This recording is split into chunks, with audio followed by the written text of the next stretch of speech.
Hello everyone, this is Moses from Wilona's Cave, and I'm going to be talking about my top 3 RPGs of all time. Starting with number 3, obviously you could tell what it is, Warhammer Fantasy Roleplay. This is just the Death on the Right Companion. This is the first role-playing game I've ever played, first edition, not fourth, 1989. I think first edition came out in 86. I think 82 and 83, that's when Fantasy Battles came out. I played 89 and I've only played solo. I have since played the same solo campaign since then. So what is that, 34 years now? A first edition Warhammer. I started with Trapper Keeper binders and I'm up to journals now and professional looking binders of a campaign. People have loved, lost, married, became grandparents, etc., etc. A huge decades-long campaign of solo play with first edition Warhammer. So let's take a look at this book a little bit. Let me move my journal over a bit. Let's take a look. I love how and I'm going to go through why I love a few points. 5, I'll try to keep it at 5 points each book, or each system that I like, the top 3. But I'll go about and say what I like about Warhammer while I'm talking about it. I love that the bookends have maps. I love that. I love it a lot. I hate when they're blank. What I really love is the artwork. I love the artwork. Cubicle 7, you did a great job with the artwork. Some of the best artwork I've ever seen in any role-playing games are from Cubicle 7, or at least from Warhammer. So I love playing Warhammer Fantasy Roleplay 4th edition, but I love to play 2nd edition Combat and Magic. So when I play 4th edition, I use 2nd edition Combat and Magic. So just love this book especially. I have some other ones. I'll go through this very quickly so I can show you the other ones I have. Herbs and their uses.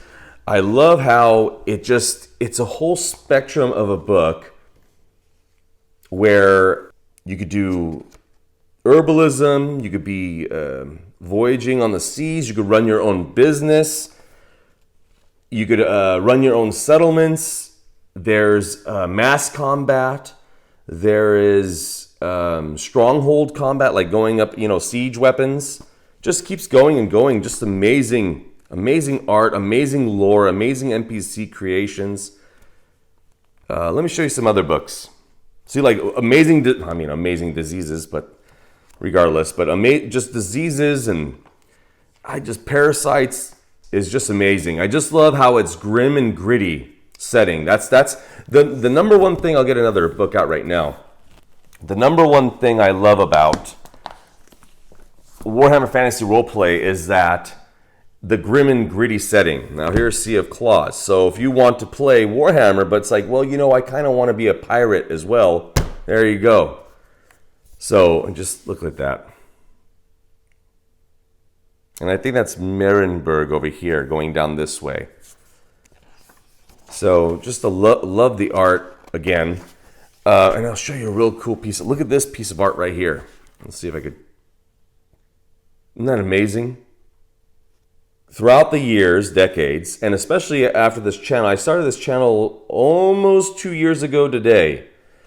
And the number one thing I get about Warhammer is, of people saying about it, is that, Moses, I love the setting and I love the lore, even though it's a little bit, it's a lot of lore to take in, but I can't get my head around the system. And I can understand that. That's why I just mentioned, is Marienburg. That's why I mentioned that I use 2nd edition Combat and Magic. That's where it shined. First edition was, the original. 2nd edition was the original streamlined. And 4th edition is a sanitized version of 2nd. But 2nd edition had amazing combat and magic. And unfortunately, I'm not the only one in the community of Warhammer fantasy community that went to 4th edition from 2nd, because we don't really speak about 3rd edition. But 4th edition from 2nd, Marienburg. So it was Marienburg. I've yet to play there. And I'll get to that on my channel. I've never played there yet, and I haven't played in Illustria either, but we're heading that way. I'll put up a link, by the way, for this campaign, solo campaign, on the video right now, so you could watch my solo play of this. The community really seemed like, as to 4th edition, really didn't like the combat and the magic system of Warhammer Fantasy 4th of this edition. And the reason is, take a look at that, priests. The reason is, in my opinion, of why they, let's say for the advantage system, the original advantage system. Let me show you the new advantage system. Let's get another book out. So here's Up in Arms. This is this and Winds of Magic. These two books right here. This book, Winds of Magic and Up in Arms, changed Warhammer 4th edition to 4.5 or 4.25, in my opinion. So these two books, if Cubicle 7, if you're watching and you're going to revise the core rulebook, ensure that you include almost the best stuff out of these two books in that book. So a lot of people, so I could see why, back to what I was talking about, I could see why, see the map again? This is the map of the Empire, or the old Empire, not the new going, across the ocean. Cubicle 7 doing what they did with the combat makes a lot of sense to me. Because in 1st edition, it made a lot of sense, but it was poorly designed. And now they're trying to fix it with this book, with the combat. If you're playing 1st edition or even 2nd, there's a lot of misrolls, especially in 1st. If you go up against somebody that is your level, let's say you're going up against your exact copy of yourself, just to practice. You're fighting against someone else that has exact same characteristics and skills as you do. Combat in 1st edition. Combat took forever. Look at the handgunner. That's another reason why I like Warhammer. It's a blend of fantasy and future technologies. So you have gunpowder in Warhammer. That's why I like it a lot. One of the reasons.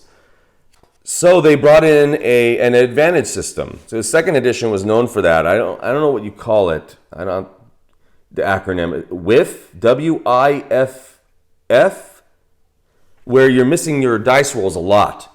So they brought in an advantage system to 4th edition. Look at cartographer.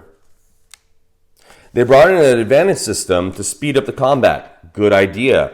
Poorly executed. One of the reasons why it was poorly executed, in my opinion, there's a Blackguard of Moor. Please, Cubicle 7, create a PDF for the Blackguards of Moor.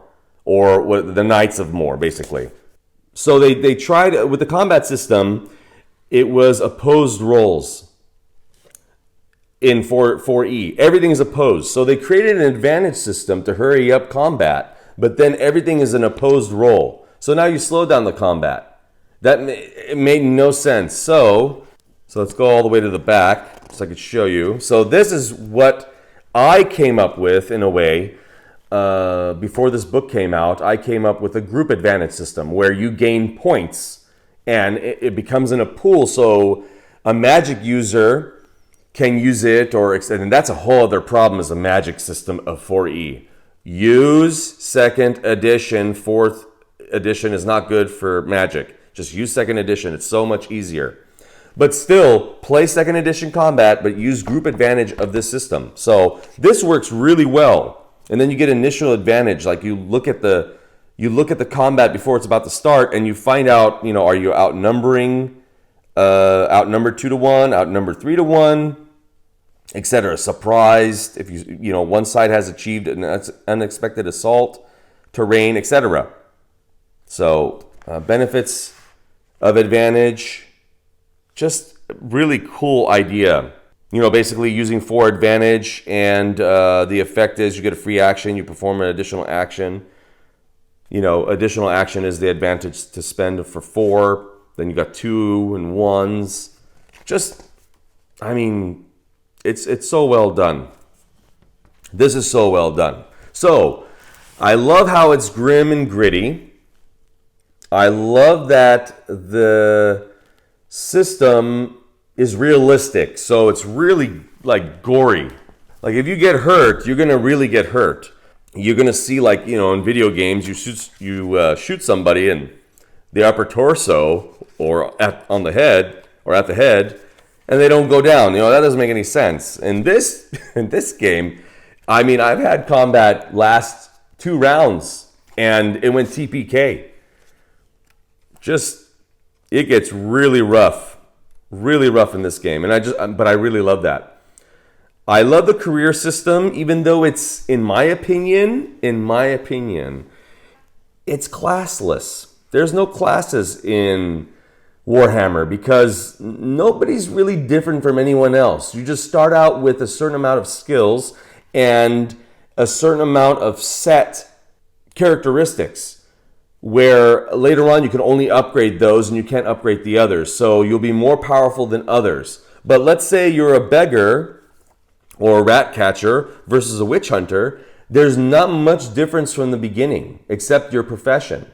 Yeah, the witch hunter, how I play it differently is that whatever the witch hunter, look at the artwork. Whatever the witch hunter is meant to do is going to be able to do it easier because there is difficulty levels or difficulty on your dice rolls of easy, average, difficult, etc. That's the only thing that makes it different, in my opinion. But there's no heroic ability for a witch hunter. There's no witch or hunter sense or vampire sense or something like that, or undead oblivion cast. I don't know, something weird. There's nothing like that. So there's nothing specific to, this is one of my favorite things, is hedgecraft. There's nothing specific in that. Unless I'm wrong, if I am, let me know. But really, I think I watched the video long ago with Professor Dungeon Master with Warhammer, and he even mentioned it as well. There's no, class doesn't make any difference. There's no difference in it. So, I mean, I'm going off on a little bit tangent there because I really wish there was some heroic abilities that make people special. But no one's special, and that's kind of how it is in the real world. Look at all the spells for the hedgecraft. New spells. So we're talking about magic, the alternative channeling. So, and this is Archives of the Empire 3. So the Cubicle 7 themselves are home brewing their own system. They're modifying it. So there's no, that's a new thing, is cants or cons. If you want to homebrew yourself, like I play 2nd edition combat and magic with 4th edition everything else, modify. If it doesn't work for you, just modify it. They're modifying it all the time. They're modifying it again. I think they modified channeling in Winds of Magic, and they modified it in Empires 3. So they keep doing it. So another thing I love about Warhammer Fantasy is, soon we're going to be heading over there, Altdorf. Another thing I love is that the lore. I have many novels, many books, many Kindle books. This is the only books I love to read, to be honest. I love to read the game books. I love to read the novels. I don't know. It connected with me. I'm glad, and I'm really happy that it didn't taper off like back in the late 80s, early 90s. It just kept going, and now it's almost 40 years old. Yeah, almost 40. 2 more years, it'll be 40 years old. Warhammer Fantasy, that is. Warhammer Fantasy Battles is now 40 years old this last year, or the year before. Look at that. The one last thing that I love about this system is that you start out as an ordinary person. Now, of course, there's witch hunters, which is right here. There's a witch hunter there. Slayer. You can start out as them, but still you start out like an apprentice or something like that. You're not like a hero from the beginning. And it helps a lot with a spirit order. That's really cool. I've never played that before. It really helps out because it helps your backstory. Because if you start out, just look at that art. I hope it picks up.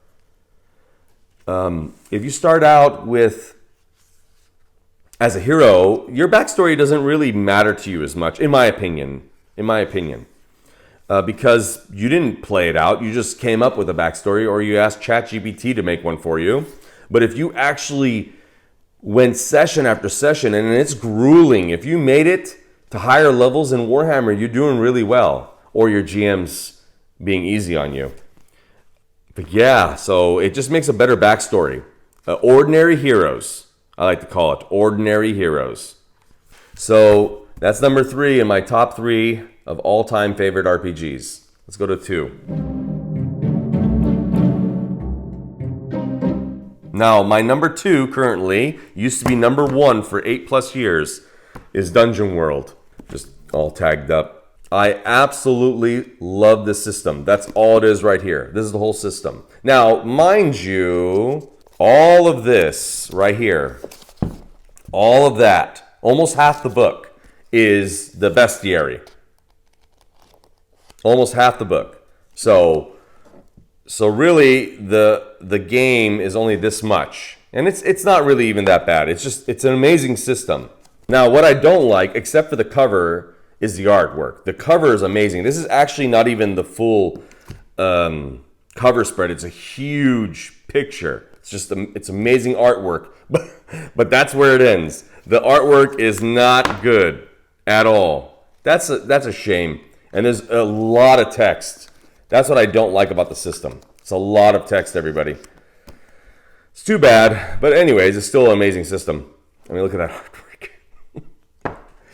So what I love about Dungeon World is that it's a narrative first approach. I love narrative systems. This is Powered by the Apocalypse. I think this is the first Powered by the Apocalypse game after, of course, Apocalypse World. This is the first one, I believe. And it took off. Tons of awards on this game right here. It plays so well, especially solo. The first system I chose on this channel to play was Dungeon World with the Gorm, Sinethel, Avon, and Damara, the original Wilona's Cave Adventurers. But this is the first system because it's so easy solo. I'll link up a video on that series. Now, keep in mind, those are my first videos. They're poorly edited, lighting was horrible, audio was horrible, etc. I'll link it up, and I will try to link up how to play solo, Powered by the Apocalypse solo. I did that with another system.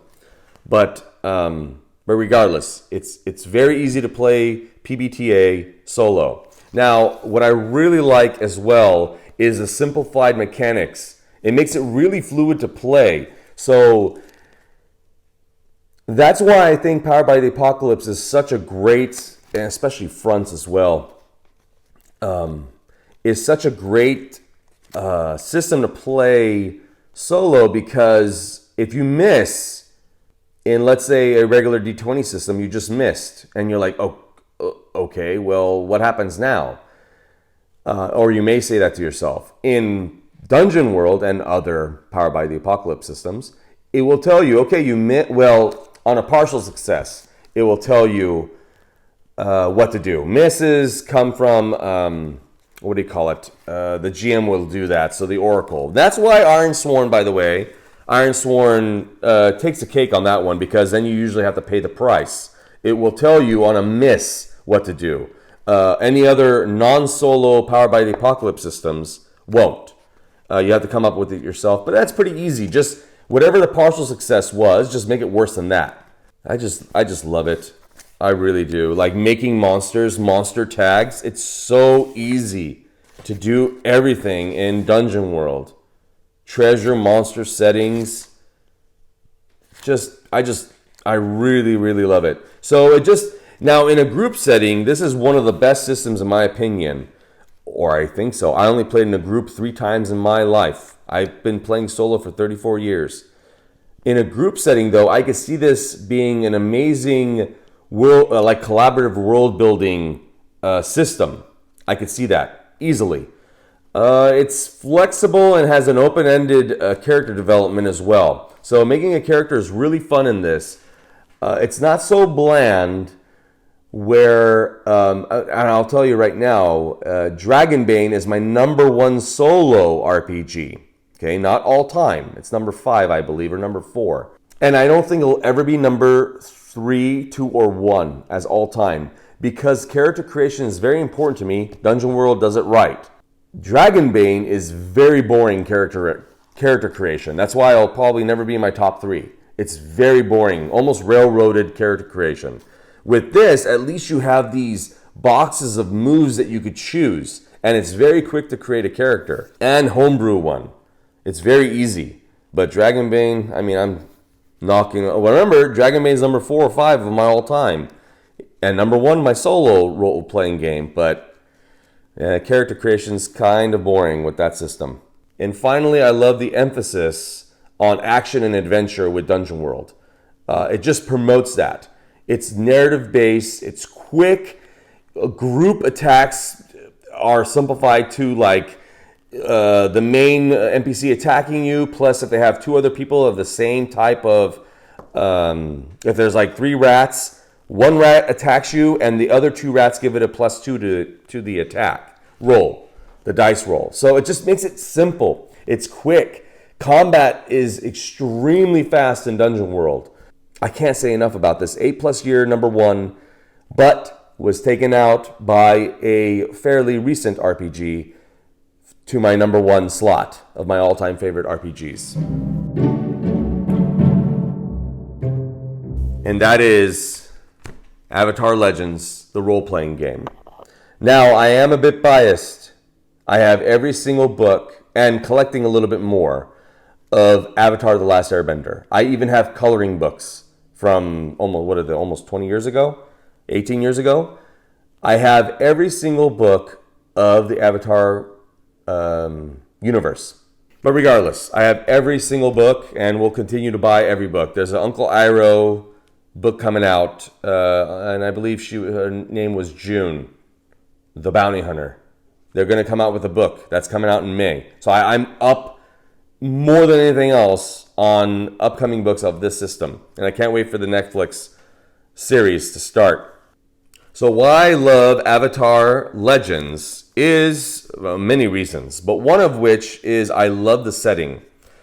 I love the artwork. I love the balance of humility, friendship, fear, happiness, all the emotions. That's why there's a balance tracker to this game. I just love this artwork. I mean, come on.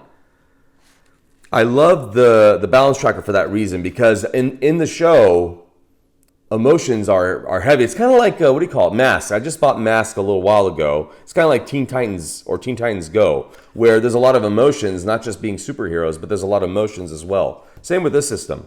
Now, this system has gone through a lot of renditions. I think the running joke that I heard was like it went through 1 million renditions since Quick Start 1.0, basically.